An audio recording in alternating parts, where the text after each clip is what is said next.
This is a 1968 tornado interview. We have your name, please. Trina Cooper. Okay, and your name, please. Ann Wakefield. Okay. Your age or date of birth. You don't have to give a year if you don't want to.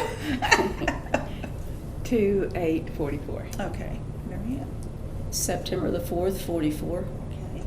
Are you married? Yes. To whom are you married? Terry Cooper. Okay. But at the time it was Gary Cheek. Okay. Marianne? I was married to Charles Wakefield. I'm a widow. Okay. How long have you lived in this area? In the area all my Yeah. life. All your life. In the area all my life. Okay, very good. Was your family from this area? Your parents? Yes. Yes. And yes, my Yes, for you too. Mhm. Was your family affected by the 1968 tornado? My immediate family was, but not my mother and father and their family. Okay. Yeah, they lived South Webster. Okay. And my parents lived in Portsmouth, so they weren't, Okay. they weren't in the path of it. Yeah, but you were affected? Yes. Yes, okay. And where did you live at that time? I lived at Wheelersburg, out of Wheelersburg, Route 3, and across from Wilbur Race. Okay. We rented from him. Okay. Well, I was working in Dr. Gaspage's office right there in the center of the downtown Wheelersburg. The only thing that saved that little building was the Reidenbaugh Pharmacy building, or it's a Masonic temple, but at that time it was Reidenbaugh Pharmacy. And it's so big, I mean, it did protect that little building, Yeah. the front of it. Okay, if you ladies just want to tell how this did affect you. You go ahead. Okay. Well, it happened, it was in the late afternoon. It seemed to me like school had just let out, or was letting out. It was around 3 or 3:30 at me, and it was getting dark in Wheelersburg, and it looked as if it was going to rain. We knew we were going to get a rain, but we had no idea that we were in the path of a tornado that was headed in the direction where we were. So, I can't remember the specific time, but like I said, it was in the latter part of the afternoon, and it seemed like all of a sudden it just got, darkness set in for just a few minutes. And then everything just seemed to, the cars were screeching. What little bit you could see out the window was debris flying everywhere. You couldn't hear any voices, but the siren, the fire siren did sound.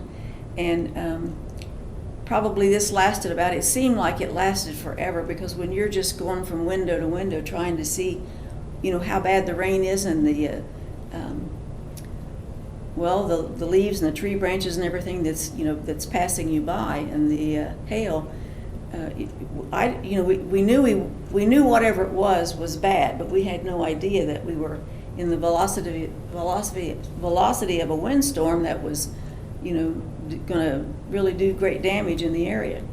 So when it was over, and probably it was about 10 or 15 minutes, doctor said, he went out and he came back and got me, and he said, let's walk down this way. So we walked out the back of the office, and we were on Center Street in Wheelersburg, and we walked up Sheila Boulevard.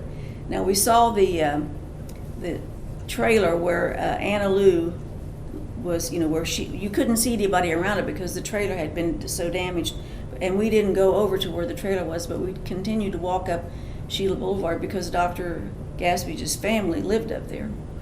And we hadn't gone very far up Sheila. We were on Sheila, parallel with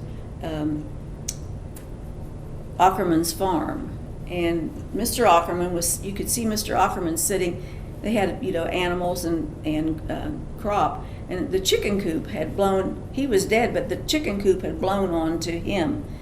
And up above, on the ridge above where his son was plowing, the tractor had been knocked over, and his son was under the tractor. Well, I didn't go any further with Doctor. I went back because I was going to go back to the office and let the people in the office know we needed some help up, Sheila Boulevard. But Doctor walked on out Sheila, and he couldn't go completely out Sheila, but he crossed through fields and, went it was Hammerstein, I think, that he walked out. Anyway, he got back on Dogwood Ridge from one of those side areas, and that's when he saw, I can't remember if that addition that was being built at the time was Pyle's addition. Yes. But anyway, he saw the Pyle's addition, and where the little, I think she was 8 or 9, were the 2 before he found her, and other things, that was in the path that he took. Now, it was just terrible what we found right at that time. But back then we didn't have cell phones. We didn't have the ability to call for help as quickly as what you can get it now. Nor did we even have any idea that, after you get out there and see it, this is a tornado, because a normal storm doesn't take down the trees, the houses, the buildings like this did. So the doctor was going to go back as far as he could get back just to see if he could get some help to take it out there. It was on Dogwood Ridge where the Pyle's addition was, to that house where that little girl, was pinned. Mm. And then for days, there was no life up there for days because it took so long, took a while to get all of that area, to get housing for the people and, places for them to stay that night and to clear it up. You couldn't get around. It was just, it's not anything you'd want to ever have to go through again. You wouldn't go through it at all if you could get out of it, but when you aren't aware of what's happening, the devastation is just unreal at the time. Mm. It is. It was. Well, like she said, you couldn't get through, and our house was right behind the Pyle's addition, on up a few a mile or two. But, when I had come home I had just got my hair cut, and I was had my little girl Candy. She was a year old, and I was carrying her. My son had gone to his aunt's while I was getting my hair cut. So anyway, I saw the kind of hail outside. So I went to the front door, and I was holding her, and we were looking at the hail, and all at once the screen door just went off. So I turned, and the kid's swing set came through the window. And so I never even thought to go to the basement. So I ran into a bedroom and got behind the door and held the door against me, and it just sounds like a freight train. It really did. Mm-hmm. And I could see the ceiling cracking all the way around, coming loose.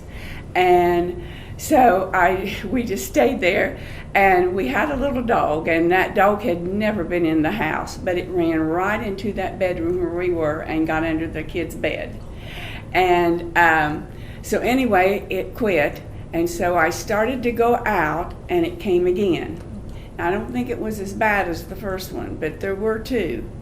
And so then when that was over, then I had no idea what to do. So I went to the front door, and I stood there, and I saw Webb Brace come out of his house, and he was looking over to me, and I just said, what should I do? So he came over and took us over to his house, he and Roberta, and that's how in the paper they interviewed him, because like you say, they couldn't get to any other place, but they could get to our house. So they interviewed him because he was a county commissioner at the time, and then he told my story, and they put in the paper at that time that I was hanging on the door, and I wasn't hanging on the door, but that's how, and I got my name in the paper on another page. It wasn't on the front, but it took the whole top of our house off. And we had a garage. It took the garage off. My husband had a race car, and there was a freezer in the garage. Took it out in the field, and it was a lot of damage. And my husband worked on an electric company, and they were trying to get to us because they had heard, and there was so much debris in the road that their truck kept getting flat tires. So finally, I guess he got out and ran to the house. And but they put tarps all over the house then, and then of course we moved away, but then we moved. They fixed up the house and we moved back. You know, we were in the middle of, you know, it was later in the afternoon, and we were in the middle of office hours at the time, and like any office, you know, it's hard to maintain a schedule, but there were people coming in, I mean, all afternoon. They'd come in, you know, he tells people, the doctor would tell people to come to the side door, or, you know, whatever.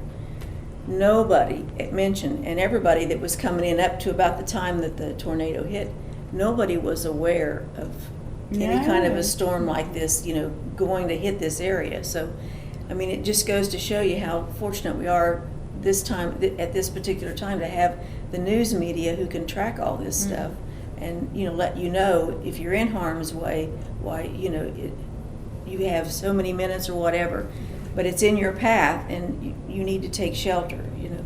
But when it came across, the Ohio River and it took down the drive-in theater and the Shapery, and it seems, I think Lange's had a feed store. Didn't they have a feed store in Wheelersburg at that time? Yes. I think they did. It was Bowles. Yeah, I think it laid all of that down. I mean, it was, when it came across the river, I mean, it was really forceful. Yeah, 2 men died in that one. I thought so. They were working at the feed store, weren't they? Yeah, the feed store was previously the Shapery. Oh, that's the way it was, yeah. It had only been the feed store for 2 years. Well, it took, I mean, it just, it wiped it out. it was wiped out, yeah. It's amazing. It's just amazing in just a short period of time what terrible destruction, Yes. you Your know, life can the change weather in can a do to, moment. yeah, it is. And then from then on, I mean, it was probably, you know, I don't even remember what day of the week it was. Was it the middle of the week, do you think? But I don't know, it seemed like it took a long time, a week or so, before they could ever get everything cleaned up so you could get everything back to normal. And I know the hospital needed help. And I went back, we left, but there was nothing else we could do there, I mean, you know. And doctor was, he was out at that, but he never come back. He just constantly was trying to find people, help that he had found, and all of us that, you know, could get back to the hospital. Of course, the 52 was okay. You could get through 52 because the hospital, and we had 2 hospitals at that time, they were just being, you know, hit by all the casualties that the tornado had left. It was a horrible, horrible day. Horrible day. Anything else you ladies would like to add? I don't think so. Okay, if not, then that's it. And we appreciate you coming in. Oh. This is a part of history.